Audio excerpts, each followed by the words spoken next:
Welcome to the very first Heritage Center Oral History interview. Today, Lee Mitchell, a retired earth science professor, will be interviewed by Cynthia Kellogg, a current English professor.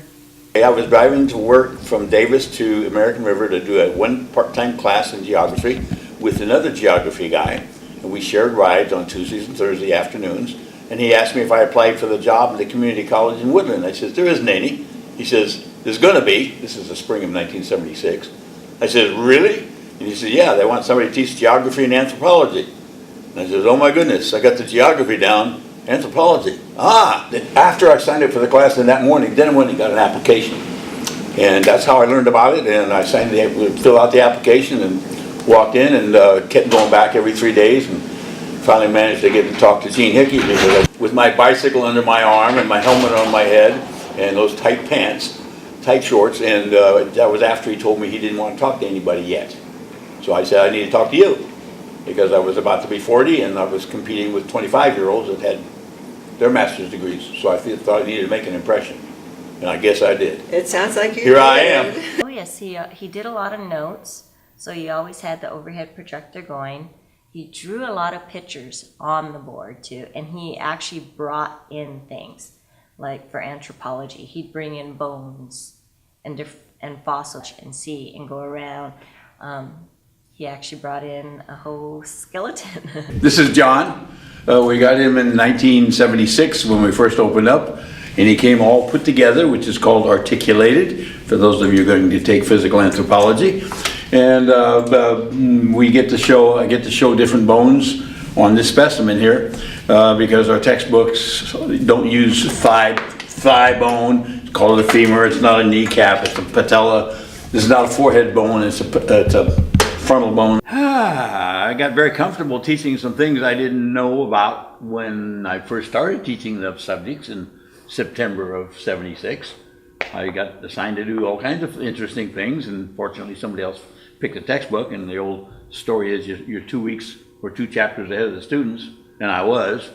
Barely, those are 90-hour weeks, but man, is it fun. It is fun, and they kept sending me money. Okay. Oh yeah, I get a check every month. I love that part. Okay. And can you imagine getting paid to do something you like? That's what it was.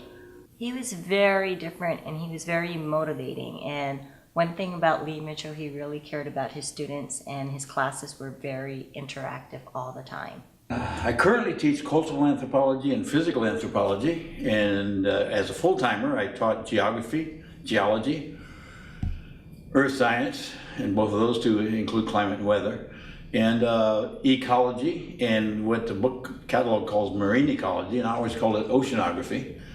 And I did 1 semester of chemistry, physics lecture, and 1 semester of Native American studies, but that went away. Oh, in 10 years I did an energy class, and it went away.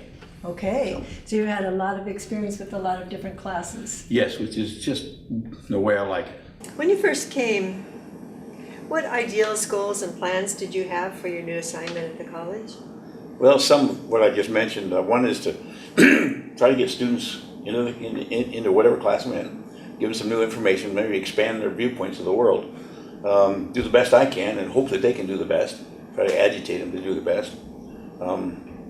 I like to deal with those students who are taking the class because it's required or because they're not interested in my classes at all, but they're taking it.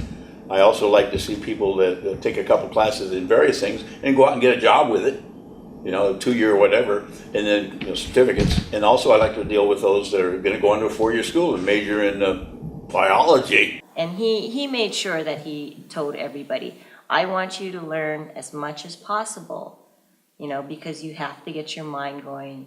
That's what makes you more alert.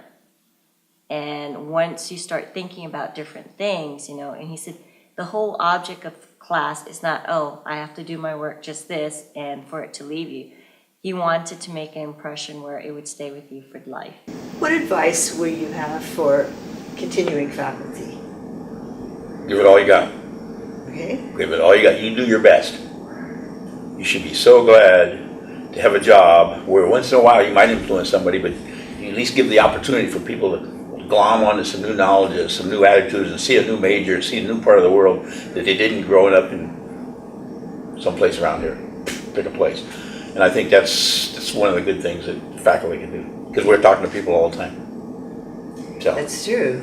and you open up, maybe, open up, again, it's a maybe, open up some horizons.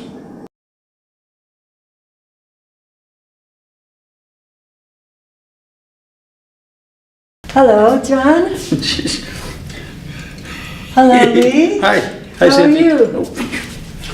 I'm fine. So, we've been teaching together for a long time now. How long has it been? 1976, 2009, that's that, a long time.